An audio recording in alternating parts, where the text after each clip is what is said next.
Morning. Yeah, you can talk back. It's okay. We're going to dialogue today. It's good to be with you again. This is my second time here this year, so if you missed January, I'm slowly declaring our relationship closer and closer. I was a guest in January. I'm a friend now. Next week when I come back again, we're family, okay? So I'm shoving myself into you relationally. But it is good to be here again. If you're joining us at Richmond, Rosenberg, or Missouri City online, welcome to everybody. I'm excited because today I'm getting to kick off a two-part series called Alterology, which I said two-part, which means you get me again next week. The first service, I don't want to put pressure on you. The first service was like roaring applause. So I expected a little more out of you guys, but I appreciate that. So we're going to be talking about marriage, but those who are not married, don't tune out, okay? I'm going to talk about today the anatomy of an altar, so understanding what marriage is all about. And then next week, I'm going to talk about the altar atmosphere. So I'm going to give you 5 characteristics that are representative of healthy relationships, not just in marriage, in your workplace, if you lead teams, in your family, if you have a family. But I want to start by laying the foundation and table today. And so, again, this is for everybody. So if you're married today, this is for you. If you never want to be married, this is still for you. If you're single and think you may one day want to be married, this is definitely for you. And if you're married but wish you weren't, this is absolutely for you. And let me encourage you. Marriage is seasonal, so you may be in a season right now that you feel is final, but I'm here to encourage you that it is seasonal, and with a few adjustments, a few perspective changes, you can turn around any marriage. So I don't know where you may be today, but just know wherever you're at, if it's difficult, it's not fatal, and God can do a miraculous work. And so I have one goal today. It's real simple. I have one goal. My goal today is to elevate our view of marriage and put marriage back in its rightful place, which is the altar. And it's no accident that most of unless you ran down to the courthouse, but most of our traditional weddings take place and marriage begins at what we call the wedding altar. And it's no accident because despite what the world would have you believe, and maybe despite what you think, the focal point of a wedding is not the groom, the officiant, or sorry ladies, not even the bride. So you got real quiet. Some of you are like, my wedding's going to be about me. Well, I'll tell you that much. The focal point of the wedding has always been the altar. The altar is where the groom waits for his bride to enter. The altar is the place where the father presents his daughter to be married to the groom, transferring covering from the father and mother to now the new husband. The altar is the place where hopefully the officiant is reminding the couple of what God says about marriage and their roles and responsibilities in marriage. The altar is a place where the couple shares vows and promises to one another. The altar is a place where they exchange rings, signifying the permanence of the relationship. The altar is the place where they kiss to seal their marriage. And the altar is the place that the officiant pronounces for the first time the one flesh relational covenant nature of this couple with a new shared last name. It takes place at the altar. And that's no accident. It was always meant to take place at the altar. But if we don't understand what the altar is all about and what it represents, we have no idea what we're signing up for. And it has become obvious to me in 20 years of ministry, over a decade counseling couples, that many couples are struggling and many marriages are ending because the people had no idea what they were actually signing up for. I believe we've done a poor job of articulating what you really sign up for when you sign up for a marriage. Because most of us, it was just like, we met our boo, we fell in love, we picked a dress, a venue, we registered for some stuff, we showed up, we walked down the aisle, we exchanged some vows, we kissed each other, we ate, we danced, we honeymooned, and we ran into marriage having literally absolutely no idea what we signed up for and what it would require of us. And our dating process isn't doing us any favors, right? Think about how most of us approach dating. We are looking for somebody who will make us feel so good about us, right? Somebody who will make me feel happy and loved and cherished and supported and encouraged and romanced and alive again. Dude, that's an affair, not a marriage, right? We are preparing ourselves for the wrong thing. We have no idea what we're signing up for, and the problem is when we remove marriage from its rightful place and put it somewhere else, it loses all meaning. Maybe you guys are familiar with, it was probably a decade ago, it was a real popular story, but there was a world-famous violinist named Joshua Bell who went into a New York subway and played for 45 minutes in the subway 6 of the most intricate pieces ever written on a violin worth $3.5 million. And he got like a few hand claps, I think like $30 in change of tips. When just 2 days prior, he had sold out a Boston theater, tickets average of $100 a seat. And it shows us what happens when you take the extraordinary and you put it in an ordinary place, it loses all value. The thing that was once sacred and amazing just becomes regular when we take it from where it was supposed to be and put it where we want to put it.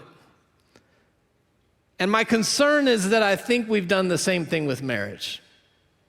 We've removed marriage from the altar where the focus was covenant and commitment, and we've moved it into our living rooms and bedrooms, and our focus is now happiness and pleasure, which then leads to many of us getting in marriages and getting out of marriages when we're not feeling happy and when the relationship is not serving us in our quest for happiness.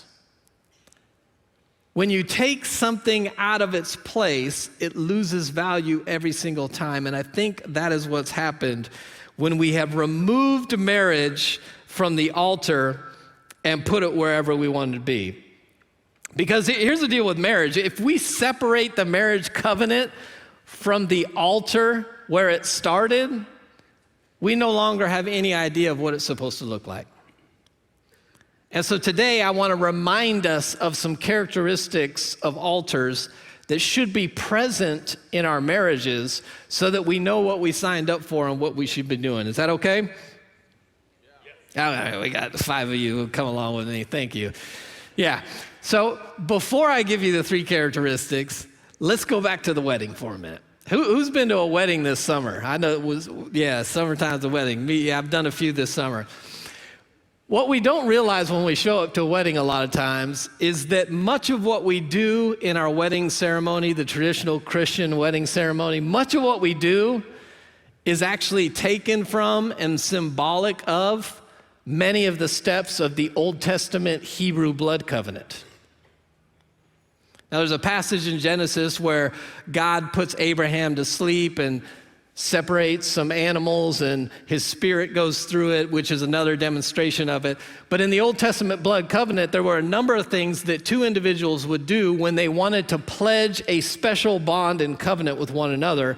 And what they do is much of what is symbolized in the wedding. And so here's what I really want to do. I want to mess up your head next time you go to a wedding, not just being able to look up front and think it's all sweet and cute, that the bride and groom look great, and you're looking at the bridesmaids' dresses and wondering why the bride picked those colors for their wedding and all the other stuff. I want you, when you show up at your next wedding, all I want you to be able to see is the symbolism of the blood covenant occurring at the altar. So I'm not going to share all 9 steps of the Old Testament blood covenant, but I want to share a few of them so you can see how it's mirrored in the New Testament weddings that we now do. So one of the steps in the Old Testament blood covenant was that they actually cut the covenant. So they would cut animals down the middle, and they would separate animals on each side, and the 2 individuals would walk between the 2 sides of the animals to meet, and that's where they would share much of their exchanges and vows. And every wedding you go to, what does it look like? We got the groom's family and friends and relatives on this side, and the bride's on this side, and right down the middle, the bride and groom enter. And oftentimes there's a white runner symbolizing some of the purity and holiness and righteousness of the moment, but they walk down and they meet in the middle. And then in the blood covenant, the next thing they would do is they would give covenant terms. So standing before witnesses, they would give terms of the commitments that they were making to one another, which is our traditional vows, for better or worse. Whether you're repeating what the officiant's saying or some couples write their own, there's an exchanging of the commitment and promises to each other in front of witnesses who hopefully are there because they're willing to support and encourage and hold them accountable to it. And then we don't do this, and this is good news, but then they would cut the palms of their right hands, and they would join right hands so that their blood would mingle together.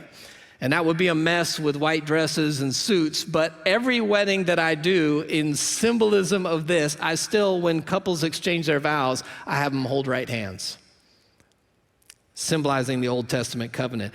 And then a couple of the steps, they would take off their robe or coat, and they would exchange them.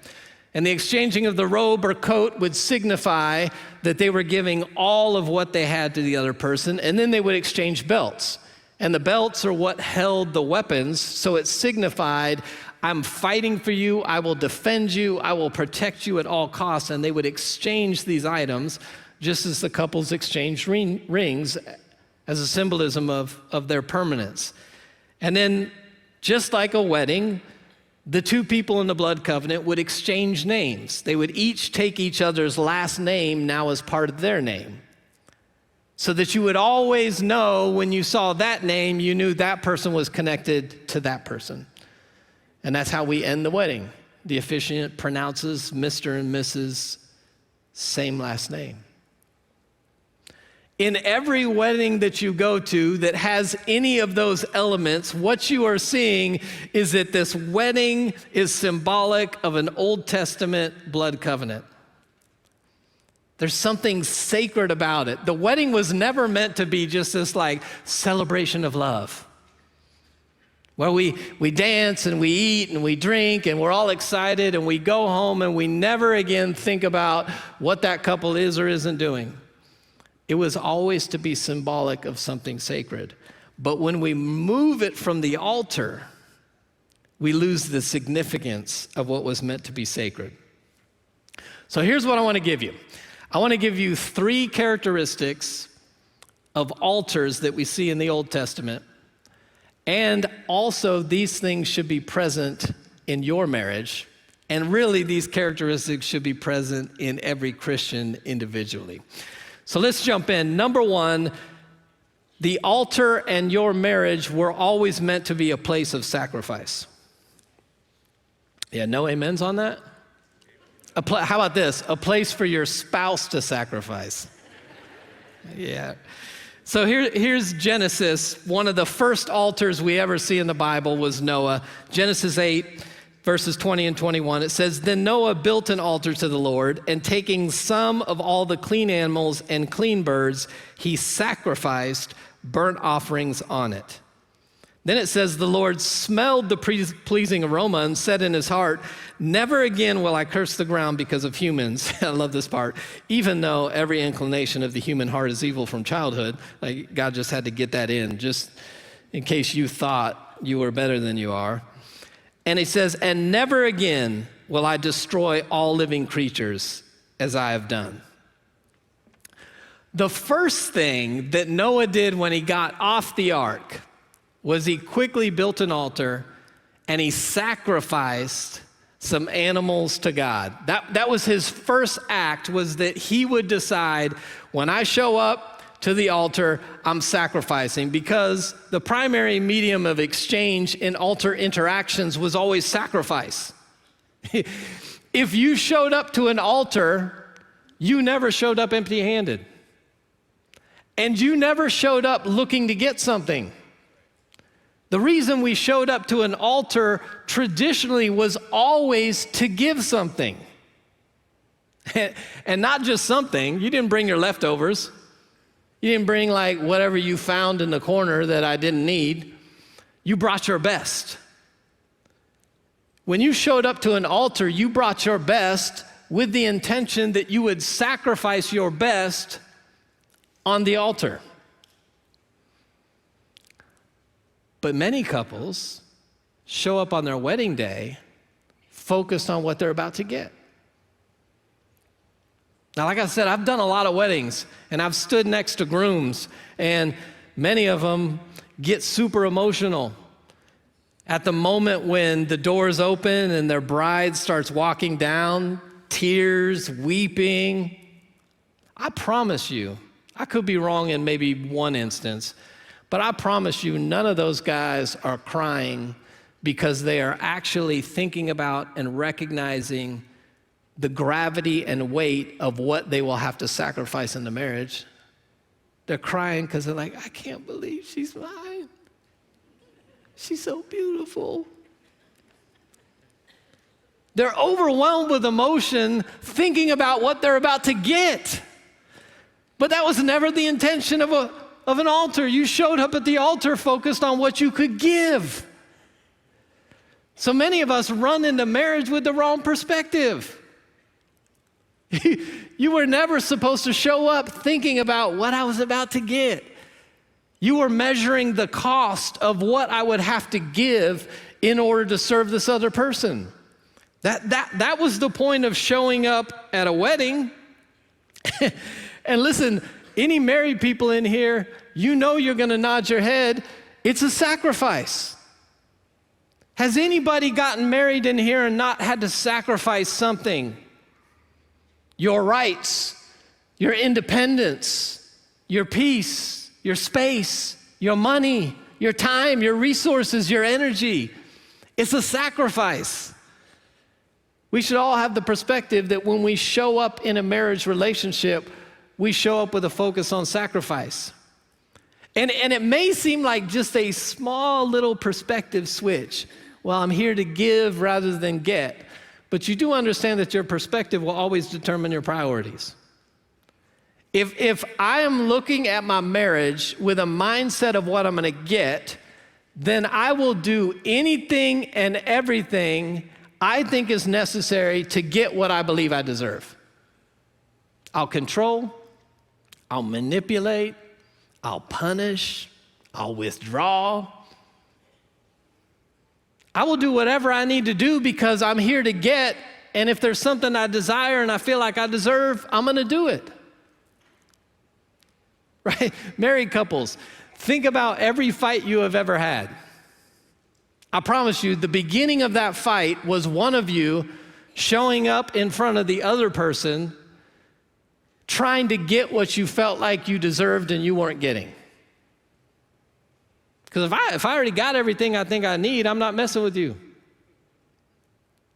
Right? Part of our problem in marriage is we didn't understand that this was supposed to be a place to sacrifice, right? We just thought that we were going to get all this stuff. And most of the stuff we desire is not bad. It's not bad to desire that I want affection, or I want support, or I want respect, or I want consideration, I want connection. None of those things are bad. But when a desire becomes a demand, it's become an idol, and now it becomes problematic in our lives. That's why James in chapter 4, he says, what's the source of your fights and quarrels? Oh, is it not the desires waging war inside you? All of our fights in marriage are fights around what we're not getting. But the focus was always supposed to be, what can we come to give? And if I'm focused on what I can give in my marriage, My marriage now becomes a ministry to my spouse before God and others. So the altar was always a place of sacrifice, but many of us showed up focused on what we were going to gain, not what we were going to lose, and now we wonder why things aren't going well. Singles, if you don't like to sacrifice, don't get married. Like's a strong word. If you're unwilling to sacrifice, don't get married. I thought all the married people would be amen in there, but you're still mad at me. All right. The second characteristics of altars and your marriages, and I'm not going to get any amens on this, is it is a place of submission. Amen. Yes, thank you, sir. I appreciate that. So I'm talking about. So you remember the story, likely. But in Genesis, when Abraham is promised to be the father of many nations, and then he doesn't have a son, he tries to go get a son with his wife's maidservant, and Ishmael is born, but that's not the promised son. And then God later gives him Isaac, who is the promised son. And then God turns around and tells Abraham that he would like him to go sacrifice his son Isaac. And God's specific, right? Because God knows how we work. And so God says, I want you to take your son, your only son, whom you love. He has to be that specific because God knows how we work. And I know none of you are going to admit it because all parents love all their children the same. But God knew that wasn't the case for Abraham. And so if he wasn't specific and he said, I want you to sacrifice your son, you know Abraham would be like, well, Ishmael, where's that dude Ishmael? That dude is like a thorn in my side.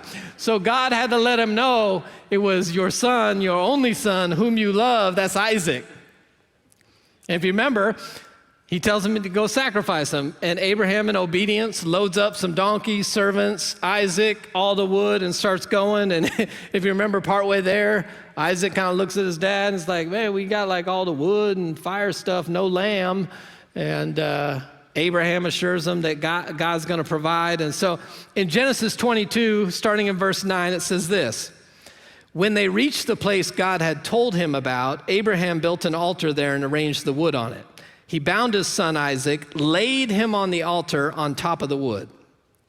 That's a whole message for our marriages right there. There will be many things you dearly love that you have to lay on the altar if you want a healthy marriage. I talked about that in January when I was here. I told you marriage was a grieving process, and some of you didn't like that, but you will have to lay some stuff on the altar if you want to have a successful marriage. Verse 10, it says, then he reached out his hand, took the knife to slay his son, but the angel of the Lord called out to him from heaven, Abraham, Abraham. Here I am, he replied. Do not lay a hand on the boy, he said. Do not do anything to him. Now I know that you fear God because you have not withheld from me your son, your only son. Abraham looked up, and there in the thicket he saw a ram caught by its horns. He went over, took the ram, sacrificed it as a burnt offering instead of his son. So Abraham called that place, the Lord will provide. And to this day it is said, on the mountain of the Lord it will be provided. Now, I'm not going to claim to know what was going through Abraham's head, that whole journey, all of that stuff. But having 3 daughters, I can just imagine what it would be like to have God tell me to sacrifice one of them. And yet Abraham walked in full obedience to God because he was fully submitted to God. But he didn't actually get the provision until he proved he was fully submitted. You know, it's not like when they got there, the lamb came, because I know if I was Abraham, I would have been like stalling, hem-hawing. I wouldn't have picked up the knife and gotten that close. I'd have been like, I don't think the wood's quite right, guys. Let's rearrange it while I'm looking for like sheep or something. But he didn't get the provision that God promised until he demonstrated that he was fully submitted. If you're gonna have a relationship with God, it is only done through full submission. And if you're gonna have a healthy marriage is found in mutual submission.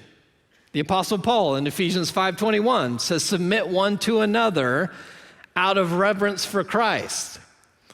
But you do know that if you're not first fully submitted to God, there is no way on earth you will submit to your spouse.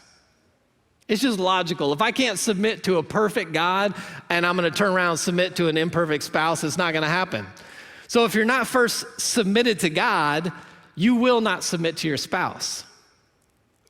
But there's a step before that Abraham demonstrates. If you don't first believe that God will provide, you're also not going to submit to God. Abraham was fully convinced that God would provide what God said he would provide, which is why Abraham was willing to submit. If you are not fully convinced that God can provide everything you need in your life and in your marriage, you won't submit to God. And if you won't submit to God, there's no way you'll ever submit to your spouse. So many of us have relational problems in our marriage because we have provisional doubts in our relationship with God, which is preventing us from first submitting to God. The provision came after the submission. Which, watch this, imagine for a minute if you really believed God could provide everything that you think you need in your marriage for you. If you really believe that, it would probably be better for you to spend a bunch of time wearing God out in prayer about what you want out of your spouse, about how you wish your spouse would change, about what you want less of from your spouse, about what you want your spouse to improve. It will probably serve you better if you wore God out in prayer, if you believed he would provide it, than you do nagging your spouse to try to get it. But if you don't first believe that God can provide that, you won't submit to God, and you'll never submit to your spouse. It just doesn't happen. That's why I love the 14th verse. It says, Abraham called the place the Lord will provide. And the mountain is, it will be provided. If you don't first believe that, if you're not convinced that God will provide anything, everything, you will not submit to your spouse for anything. You just won't. And I'm speaking from experience. I've been married almost 30 years. I don't want to submit to somebody I don't feel like is doing what I need them to do. But if I know God will provide, then I can submit to him and I can submit in my marriage. And then I don't have to control, I don't have to manipulate, I don't have to try to squeeze out of my spouse what I desire. Singles, if you don't like to submit, say it with me, don't get married, right? Listen, I would say if you are seriously dating somebody and moving towards marriage, I would absolutely make sure that this person has a pattern of submission and accountability to others. Because if they don't, you will be one of the people that sits in my office trying to work on their marriage by themselves because their spouse is unwilling to go to counseling or be accountable to anybody. I would ask if I was moving towards marriage with somebody, I would ask, hey, who are you accountable to and who do you submit to in your life? And give me some examples. And then at some point, I would want to meet those people so I can look those people in the eye and go, give me some examples of when you've had to call them into account because they had wrong thinking, they were out of line, they had wrong behavior, and how did they respond? Because what they did there will give me a good indication of whether or not they will ever be willing to submit in a marriage. You don't find that out after you get married, you find that out before. So marriage is a place of submission. Number 3, marriage is a place of service. In Leviticus chapter 6, verses 8 through 13, it says this, the Lord said to Moses, give Aaron and his sons this command. These are the regulations for the burnt offering. The burnt offering is to remain on the altar hearth throughout the night till morning, and the fire must be kept burning on the altar. Then he goes on to say, the priest shall put on linen clothes with linen undergarments next to his body. He removes the ashes of the burnt offering that the fire consumed, and he places those beside the altar. Then he takes those clothes off, puts on others, carries the ashes outside to a camp. That place is ceremonial clean. Verse 12, the fire on the altar must be kept burning. It must not go out. Every morning the priest is to add firewood and arrange the burnt offering on the fire and burn of the fat of the fellowship offerings on it. Verse 13, the fire must be kept burning on the altar continuously. It must not go out. 3 times in 5 verses we are told the fire must not go out. It must keep burning. That's marriage. Marriage is a continual work of 2 people serving one another so that the marriage fire never goes out. And when I say marriage fire, I'm not talking about passion, romance, that's nice too. I'm talking about the little things that we do for each other day in, day out, because we are here to serve one another. It's the roles and responsibilities you have. It's keeping the commitments that you made. It's finishing the things you committed to doing. It's taking care of the chores. It's asking, can I get you a drink? It's asking, is there anything I can take off your shoulders that would relieve stress from your life? It's date night. It's taking a walk. It's conversations. The fire must not go out. Marriage is a process of continually serving one another. I've worked with a lot of couples over a lot of years, and I can tell you with all honesty, the primary reasons that marriages don't work out are not infidelity, they're not financial fights, they're not parenting issues. It's 2 people who stopped fulfilling their responsibility to serve one another day in, day out in all the little things. That's what leads to the disconnection. That's what leads to the disillusionment, the hopelessness. That's what keeps us from doing the things that we need to do. The fire must not go out. You need to remember that, and that's all about serving. Singles, if you don't like serving, don't get married. Listen, I would say if somebody pressed me and said, hey, someone's getting married, give me only 2 non-negotiables they need to look for in a spouse, I would absolutely say you need to look for somebody that has a pattern of submission and accountability, and you need to look at somebody who has a pattern of service. Because if they've got those 2 things in their lives now, I know those 2 things are going to show up in my marriage. And when I say a pattern of serving, I don't mean a pattern of serving you. That's the dating process, right? Part of the reason they're serving me, they may have a good heart, but part of the reason they're serving me is because they also are desiring something back from me. Me to serve them back, me to reciprocate, me to love them, whatever. When you know somebody has a heart and pattern to serve is when you see them serving somebody else consistently who can do nothing for them. That's when you know they got a heart of service. So, yeah, it's cute. They treat you like a queen. Yeah, that's cute. I got that. But does he serve other people who can't do anything for him? That's a heart of service. That's when you know somebody is there and somebody can serve. I would absolutely look for that. So the altar has always been and always will be a place of service. So your marriage needs to be a place of sacrifice, a place of submission, and a place of service.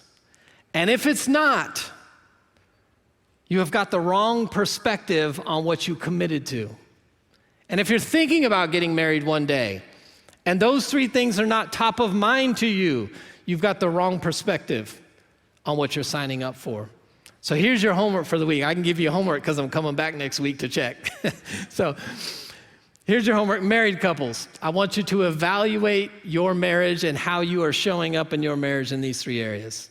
Give yourself a little 1 to 5 ranking on, and then ask your spouse what they think your ranking is, because that'll lower the curve a little bit and probably average out where you should be. But are these evident in your marriage? And if they're not, what can you do? What can you do? One thing this week that you can begin to do to serve or to sacrifice or to submit in a way you've not been doing. In singles, I want you to evaluate your own character. When I hear these words, when I hear Eric say, if you don't like to serve, don't get married, it is my first inclination, I ain't getting married then. Or is it maybe I need to cultivate this in my life because I believe Christians should walk in these characteristics. Marriage or no marriage, as Christians, we should be the kind of people who sacrifice, who are willing to submit one to another, who are willing to serve one another out of reverence for Christ and out of our relationship with Christ. That's your homework this week, and I'm going to pray for you and get out of your way. Father, thank you for giving us a new perspective, or maybe reminding us on the proper perspective of what marriage is all about. The wedding took place and the marriage began at the altar. And God, if we're going to walk out marriage in a way that honors you, it's got to be represented by the same things that show up on the altar: sacrifice, submission, service. Father, we need your strength to do it, so I pray that you would empower every person in the room to lean first into you in order to have the power to do what you've called them to do in their marriage. Father, for any marriages that may be struggling today, God, I pray that you would just give them hope that things could be different if they would just do some things different. Father, help us to live lives that give glory to you, and help us live out marriages that give glory to the world around us. In Jesus' name, amen.